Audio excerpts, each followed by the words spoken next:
Muy bien, tenemos que trabajar mucho los temas de discernimiento, porque todo el mundo dice que hay que hacer discernimiento, pero nadie sabe en general cuáles son las reglas de discernimiento. Por ejemplo, San Ignacio de Loyola tiene reglas de discernimiento, San Juan Clímaco tiene reglas de discernimiento, em, Santa Teresa de Ávila tiene reglas de discernimiento eh, sobre los sueños, por ejemplo. Y hay gente que cree que cualquier sueño es de Dios. No, no hay sueños que son de Dios como los de San José de Egipto y San José de Belén.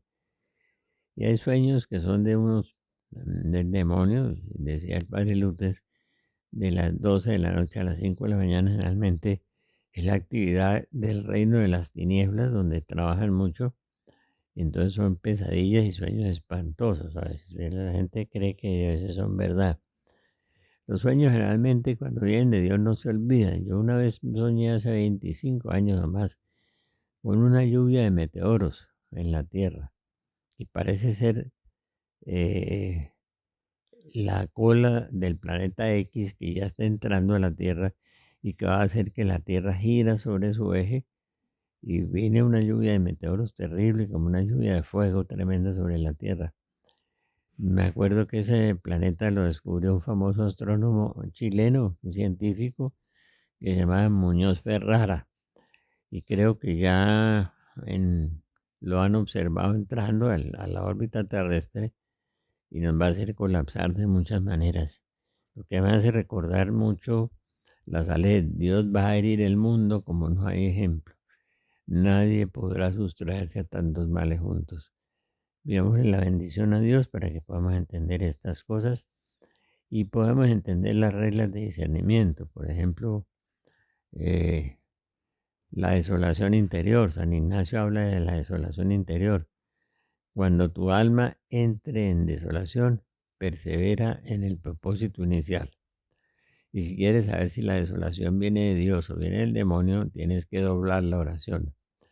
Si se va la desolación cuando doblas la oración, venía del demonio. Si persevera la desolación ahí, está en el plan de Dios y entonces hay que orar más y pedir perdón y buscar cuál es la causa de la desolación. Generalmente Dios a través de los desiertos, como Jesús fue arrastrado al desierto, a nosotros también nos arrastra al desierto y a veces también nos ponen desolaciones, ¿no? Y también tenemos apatía espiritual, tenemos sequedades, ¿no? Entonces es muy importante que nosotros hagamos el discernimiento de dónde vienen esas cosas y seguir orando. Pasa lo de Santa Catalina de Siena, que el Señor le hablaba desde los 5 años y un día se cayó y entró en un desierto terrible y ella lo único que era iba a la capilla y rezaba jaculatorias porque no tenía ganas de nada. No es que yo no rezo porque no tengo ganas, no, rece sin ganas. Es más meritorio ante Dios. Cuando usted está impulsado por el Espíritu Santo, pues es más sabroso la oración. Pero cuando es más difícil, es más grato a Dios, cuando las cosas más difíciles. Pero entonces, San Ignacio, en el fichero bíblico que yo hice, eh, uno lo puede confrontar con las epístolas y tiene todas las cosas perfectas, ¿no? Uno tiene todo perfecto.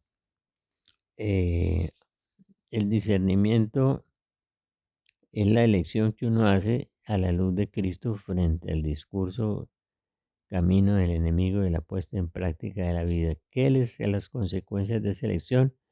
Mediante la búsqueda de decisiones y acciones concretas requeridas por la voluntad de seguir a Cristo aquí y ahora.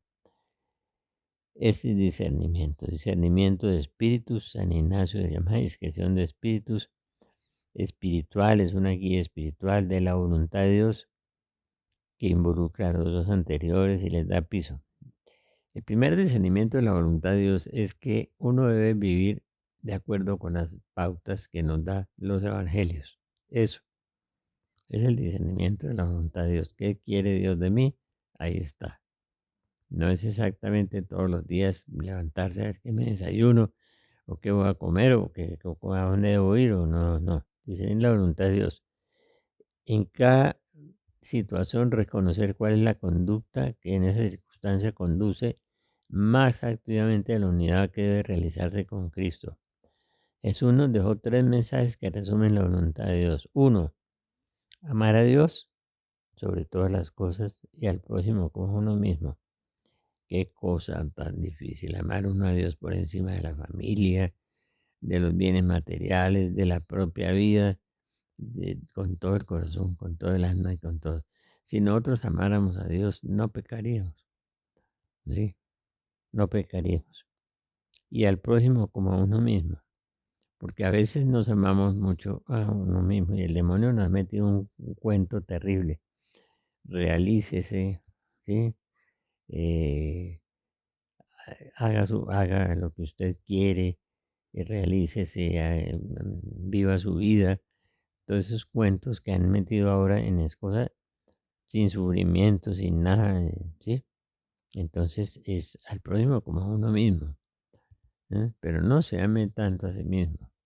La autoestima no sea tan grande, hay que tener autoestima, hay que amarse a sí mismo, nos dijo Jesús, pero sea capaz de amar al otro como a sí mismo.